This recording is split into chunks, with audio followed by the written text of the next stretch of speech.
ഈശോയിലേറെ സ്നേഹമുള്ളവരെ, നോമ്പുകാലം പാതിയും പിന്നിട്ട് ഇങ്ങനെ മുമ്പോട്ട് പോയിക്കൊണ്ടിരിക്കുകയാണല്ലോ. അപ്പോൾ ഈ ദിവസങ്ങളിൽ കാണുവാനും കേൾക്കുവാനിടയായ ചില വാർത്തകളൊക്കെ കണ്ടപ്പോൾ ഞെട്ടിത്തരിച്ചിരുന്നു പോവുകയാണ്.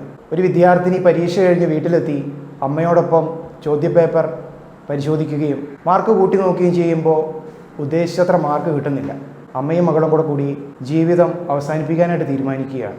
മറ്റൊന്ന്, ഒരു യുവാവ് തൻ്റെ പ്രിയ സഖി തന്നെ തള്ളിപ്പറഞ്ഞതിൻ്റെ വിഷമത്തിൽ അവളുടെ വീട്ടിലേക്ക് കടന്നു ചെന്ന് തൻ്റെ സഖിയുടെ സഹോദരനെ ആക്രമിക്കുകയും കൊലപ്പെടുത്തുകയും ചെയ്യുകയാണ്. മറ്റൊന്ന്, ഭർത്താവിന് കലശലായിട്ടുള്ള രോഗമാണ്, ഒരു തീരാത്ത മാറാവ്യാധിയാണ് എന്ന് തിരിച്ചറിഞ്ഞിട്ട് ഭർത്താവും ഭാര്യയുടെ കൂടെ തൻ്റെ പിഞ്ചു പൈതലിനെ ശ്വാസം മുട്ടിച്ച് കൊന്നിട്ട് അവരിരുവരും കൂടി ജീവിതം അവസാനിപ്പിക്കുകയാണ്. ഈ പ്രവൃത്തികളൊക്കെ ചെയ്ത വ്യക്തികളെ ഒറ്റപ്പെടുത്തുകയോ തള്ളിപ്പറയുകയോ ഒന്നുമല്ല. പക്ഷെ ഞാനും നിങ്ങൾ ഉൾപ്പെടുന്ന സമൂഹത്തിൻ്റെ ഒരു പരിച്ഛേദമാണ് ഈ ദൃഷ്ടാന്തങ്ങളെല്ലാം. എങ്ങനെയാണ് നമുക്ക് ജീവനെയും ജീവിതത്തെയും ഒക്കെ ഇത്ര നിസ്സാരമായിട്ട് കാണുവാനും തുച്ഛമായിട്ടുള്ള വളരെ ലാഘവബുദ്ധിയോടുകൂടെ വലിച്ചെറിയുവാനും ഒക്കെ സാധിക്കുന്നത്?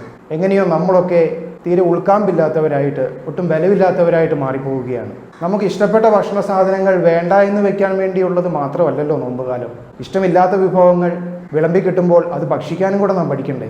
ഫ്രാൻസിസ്കൻ ആധ്യാത്മികതയിൽ ഇങ്ങനെ ഒരു മൂല്യമുണ്ട്: eat what is set before you. വിളമ്പുന്നത് എന്തും ഭക്ഷിക്കുക. അതുതന്നെയല്ലേ ഈശോയും പ്രാർത്ഥിച്ചത്? ദൈവമേ, കഴിയുമെങ്കിൽ ഈ പാനപാത്രം എന്നിൽ നിന്ന് അകന്നു പോകട്ടെ, എങ്കിലും എൻ്റെ ഇഷ്ടമല്ല, അങ്ങയുടെ ഹിതം നിറവേറട്ടെ. ജീവിതമാകുന്ന തീന്മേശ എനിക്ക് വിളമ്പിത്തരുന്നത് എന്തു തന്നെയായാലും, നല്ലതായാലും ചീത്തയായാലും മടി പറയാതെ അതിനെ സ്വീകരിക്കുവാനായിട്ടുള്ള ഒരു തുറവി നമുക്കുണ്ടാകണം. അതിനായിട്ട് നമുക്ക് സർവേശ്വരനോട് ഈ നോയമ്പ് കാലത്ത് പ്രാർത്ഥിക്കാം.